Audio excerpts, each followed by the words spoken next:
Assalamualaikum warahmatullahi wabarakatuh. Perkenalkan, nama saya Atika Suri dengan NPM 23105080 dan 12 dari Teknik Industri. Jadi, pada kesempatan kali ini, saya akan melakukan analisis mendalam terhadap serangkaian studi kasus penting dalam ekonomika teknik. Jadi, kita akan menguraikan langkah demi langkah penyelesaian dari dilema keputusan ekonomi, yaitu making economic decision, hingga perhitungan ekuivalensi arus kas, annual cash flow analysis. Nah, jadi dalam video kali ini terdapat 6 materi dalam ekonomika teknik di semester 1, yaitu yang pertama ada making economic decision, yang kedua engineering cost and cost estimating, yang ketiga interest and equivalence, dan yang keempat equivalence for repeat cash flows, yang kelima present worth analysis, dan yang terakhir ada annual cash flow analysis. Nah, selanjutnya saya akan membahas soal materi yang pertama, yaitu making economic decision. Di sini terdapat soal dengan studi kasus di toko kopi pagi. Jadi, pemilik toko kopi pagi sedang menghadapi dilema krusial, yaitu apakah akan memperpanjang jam operasionalnya setiap hari pada pukul 5 sore hingga jam 8 malam. Keputusan ini memerlukan analisis ekonomi yang mendalam, dimulai dari perbandingan biaya marginal dan manfaat marginalnya. Diperkirakan penambahan 3 jam operasionalnya akan menelan biaya marginal sejumlah 125.000 yang berasal dari gaji karyawan dan biaya operasional tambahan. Di sisi lain, diperkirakan penambahan jam ini akan menghasilkan manfaat marginal sebesar 180.000. Jika dilihat dari sisi marginalnya saja, keputusan ini akan menguntungkan, yang menghasilkan keuntungan bersih sementara yaitu sebesar Rp55.000. Namun, pemilik toko ini harus mempertimbangkan pula biaya peluangnya atau opportunity cost-nya. Nah, untuk alternatif terbaiknya yaitu kopi pagi adalah dengan menyewakan ruang toko untuk acara pop-up kuliner mini yang dapat menghasilkan pendapatan bersih sebesar Rp60.000 dalam kerangka waktu yang sama. Berdasarkan perbandingan akhir antara keuntungan marginal dan dari perpanjangan jam dan biaya peluang dari alternatif sewa, keputusan manakah yang paling rasional dan menguntungkan secara ekonomi bagi pemilik kopi pagi? Nah, di sini saya akan menjawab soalnya. Di sini untuk menjawab soalnya itu kita harus langkah pertamanya kita harus melakukan analisis marginal. Diketahui di soal bahwa terdapat marginal benefitnya atau manfaat marginalnya yaitu sebesar 180.000 dan biaya marginalnya sebesar 125.000. Jadi berdasarkan dua hal yang telah diketahui tersebut, kita menghitung keuntungan marginalnya dengan rumus marginal benefit dikurangin marginal cost-nya. Jadi 180.000 dikurangin dengan 125.000 didapatkan Rp55.000. Nah, berdasarkan hasil perhitungan keuntungan marginal tersebut, kesimpulannya, karena marginal benefitnya itu lebih besar dari marginal cost-nya, maka untuk keputusan untuk menambah jam operasionalnya itu akan memberikan keuntungan marginal yang positif sebesar Rp55.000. Nah, untuk langkah selanjutnya kita mempertimbangkan biaya peluangnya. Jadi untuk biaya opportunity cost-nya atau biaya peluangnya itu di sini sebesar Rp60.000. Jadi kita melakukan perbandingan keuntungan marginal dengan nilai peluangnya. Nah, untuk menghitung perbandingan akhirnya yaitu dengan rumus keuntungan marginal dikurangin dengan biaya peluangnya, yang dimana Rp55.000 dikurangin Rp60.000 yang dihasilkan bahwa minus Rp5.000. Jadi berdasarkan perhitungan perbandingan akhir tersebut, pemilik kopi pagi sebaiknya tidak menambah jam operasionalnya dan memilih alternatif dengan menyewakan toko untuk acara pop-up kuliner mini. Selanjutnya soal materi yang kedua, yaitu engineering cost dan cost estimasi. Jadi di sini terdapat soal studi kasus di Mars Electronics. Jadi Mars Electronics ini saat ini dapat memproduksi 50.000 unit smartwatch per tahunnya pada shift pertama. Biaya manufaktur tetapnya per tahun ini adalah 1,5 miliar dan total biaya tenaga kerjanya untuk shift pertama adalah 7,5 miliar. Untuk meningkatkan produksinya menjadi 100.000 unit smartwatch per tahun, Mars Electronics sedang mempertimbangkan untuk menambah shift kedua di jam malam dengan biaya tenaga kerja per unitnya untuk shift keduanya itu nanti akan menjadi 20% lebih tinggi daripada shift pertama. Tetapi total biaya manufakturnya tetap hanya akan meningkat menjadi 1,8 miliar dari 1,5 miliar. Dan di sini terdapat dua soal. Yang pertama, hitunglah biaya manufaktur per unitnya untuk shift pertama, yaitu shift siang. Yang kedua, apakah penambahan shift kedua akan meningkatkan atau menurunkan biaya manufaktur per unit di pabrik secara keseluruhan.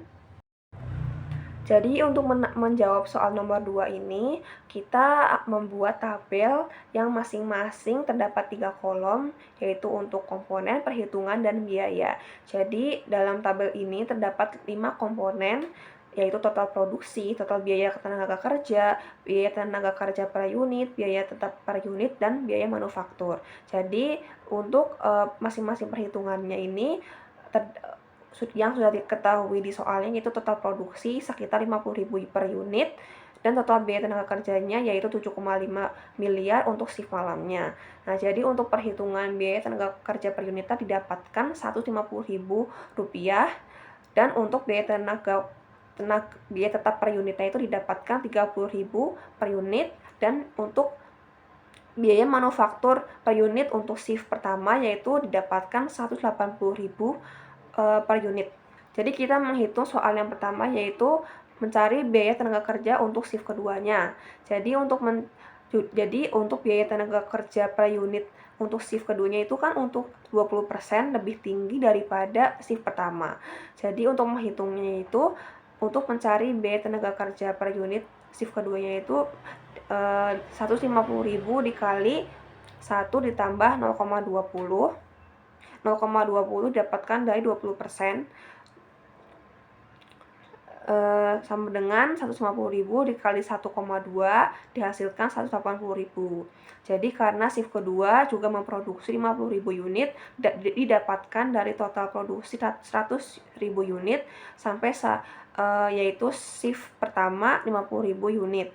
Maka untuk menghitung total biaya tenaga kerja shift keduanya yaitu 180.000 dikali 50.000 yaitu 9 juta untuk biaya tenaga kerja shift keduanya. Nah, untuk menjawab soal yang B, kita juga membuat tabel untuk mempermudah juga dengan komponen masing-masingnya, yaitu ada total biaya tenaga kerja, total biaya tetap barunya, total biaya manufaktur, dan total biaya produksi. Jadi untuk total biaya tenaga kerja di sini didapatkan 16,5 miliar berdasarkan perhitungan shift pertama dan shift kedua.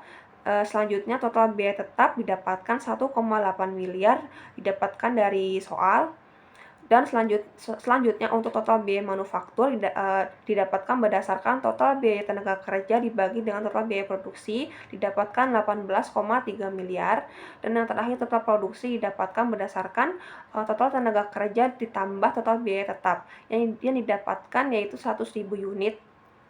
Jadi untuk biaya manufaktur per unit untuk shift pertama yaitu sekitar 180.000. Nah, untuk menghitung soal nomor 2B, yaitu kita menghitung biaya manufaktur per unitnya. Jadi biaya manufaktur per unit itu didapatkan berdasarkan total biaya manufaktur dibagi dengan total produksi.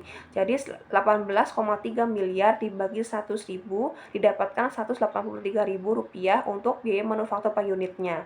Jadi untuk kesimpulannya, biaya manufaktur per unit untuk shift pertama yaitu 180.000 dan biaya manufaktur per unit untuk shift keduanya yaitu sekitar 183.000.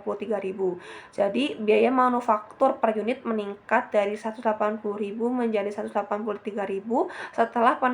setelah penambahan shift kedua. Jadi peningkatan ini terjadi meskipun biaya tetap per unit menurun drastis dari 30.000 menjadi 1 mil. Jadi 30.000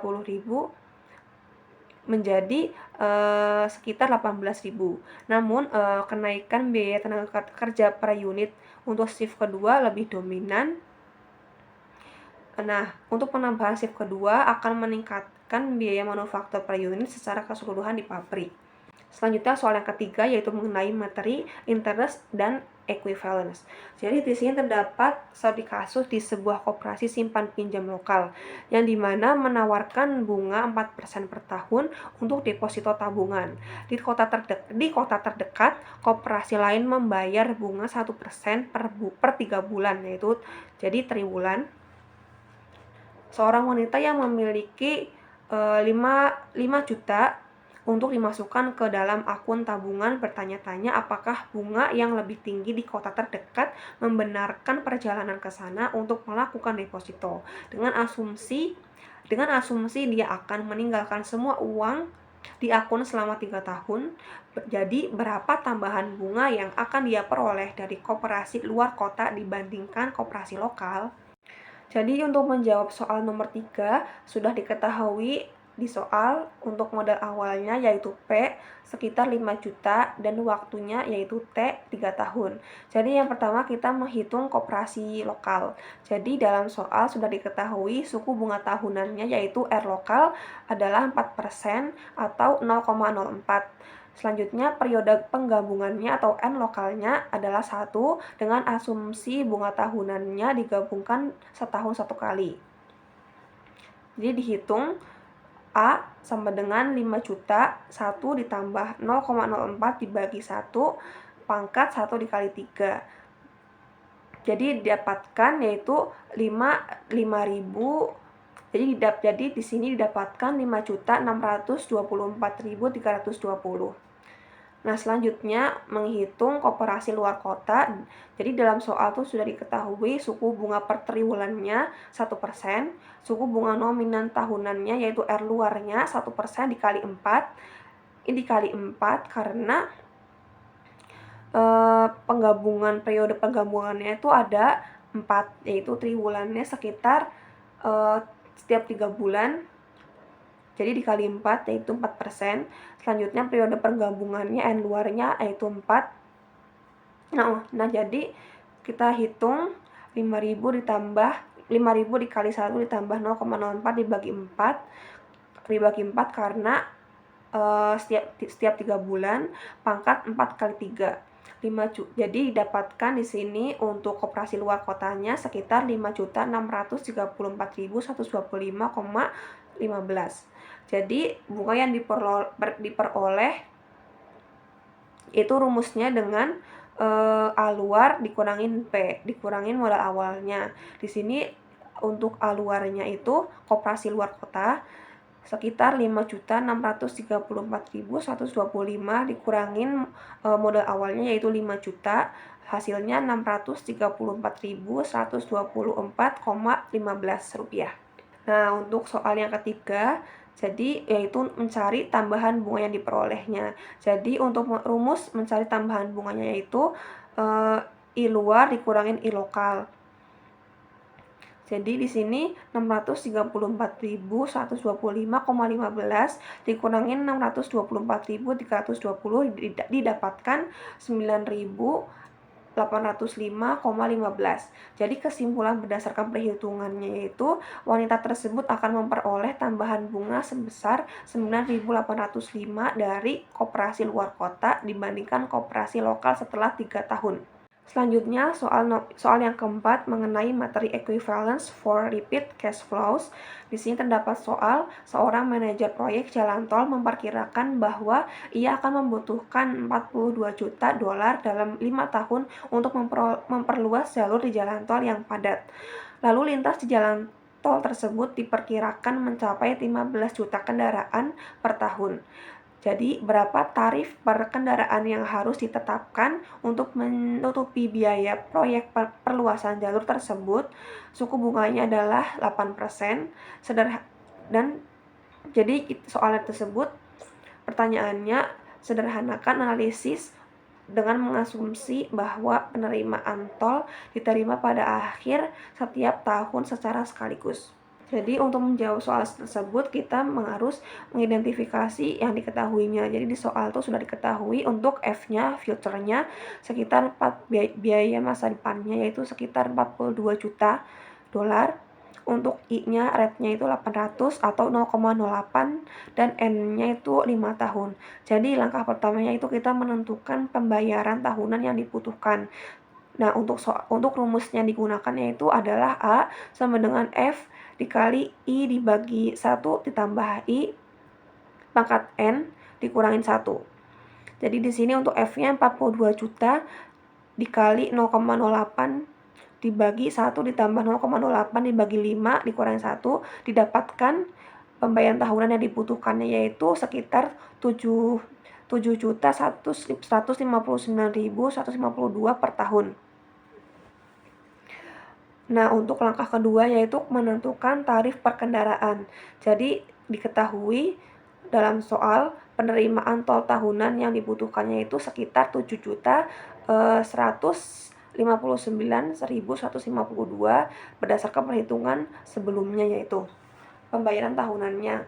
Nah, lalu lintas tahunannya yaitu per kendaraan sekitar 15 juta per tahun untuk tahunannya. Nah, untuk perhitungan tarif per kendaraannya yaitu rumusnya penerimaan tol tahunan yang dibutuhkan dibagi dengan lalu lintas tahunan. Jadi yaitu 7.159.152 dibagi 15 juta didapatkan 0,4773 dolar. Nah, jadi untuk tarif per kendaraannya harus sekitar 47,73 sen. Jadi soal yang kelima yaitu mengenai materi present worth analysis. Jadi di sini terdapat soal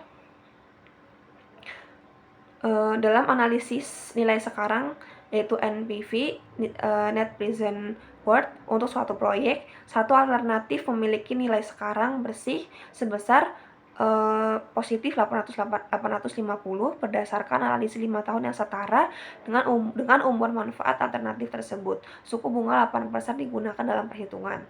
Perangkat alternatif tersebut akan diganti pada akhir 5 tahun dengan barang yang identik dengan biaya, manfaat, dan umur manfaat yang sama. Dengan menggunakan suku bunga 8%, hitunglah nilai sekarang atau NPW dari peralatan alternatif tersebut untuk periode analisis 10 tahun. Jadi untuk jawabannya diketahui, untuk jawabannya itu kita mengidentifikasi yang diketahuinya yaitu untuk NPW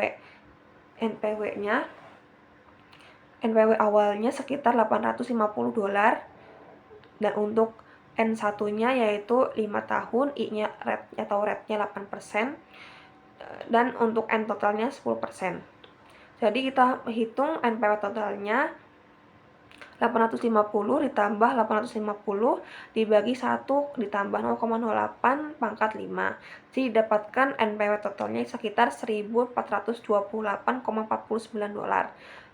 Nah, untuk nilai sekarang atau nilai bersihnya dari peralatan alternatif untuk periode analisis 10 tahunnya sekitar 1.428.048 dolar. Selanjutnya soal yang keenam yang terakhir yaitu mengenai materi annual cash flow analysis.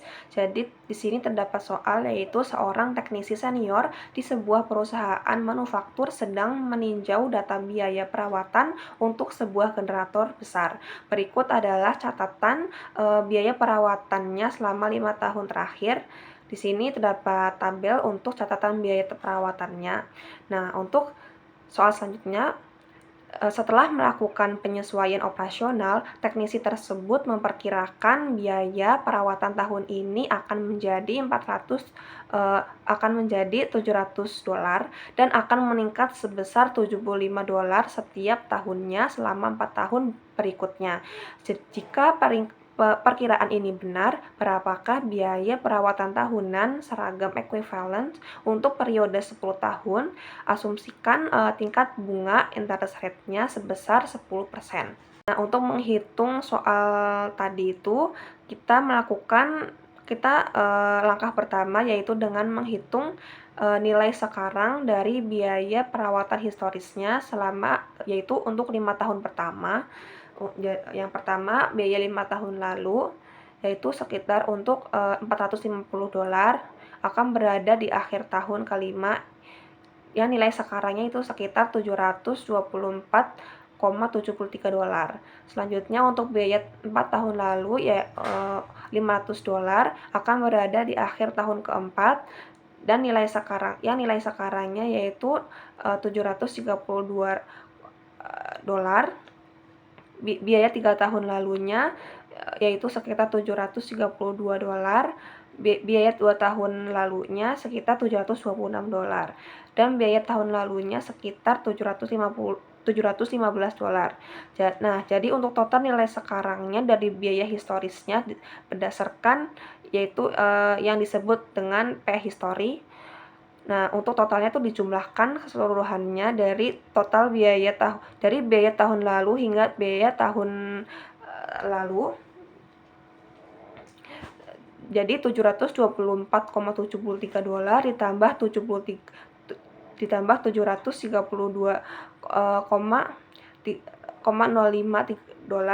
ditambah $732,05 ditambah $726 ditambah $750, totalnya sekitar $3.629,83. Untuk langkah selanjutnya yaitu menghitung nilai sekarang dari biaya perkiraan yaitu untuk 5 tahun berikutnya. Nah, untuk nilai tahun ini untuk 1 tahun sebesar $700, nilai sekarangnya yaitu hasilnya $636,36. Untuk tahun keduanya dengan nilai perkiraan $775, nilai sekarangnya itu sekitar $640,50.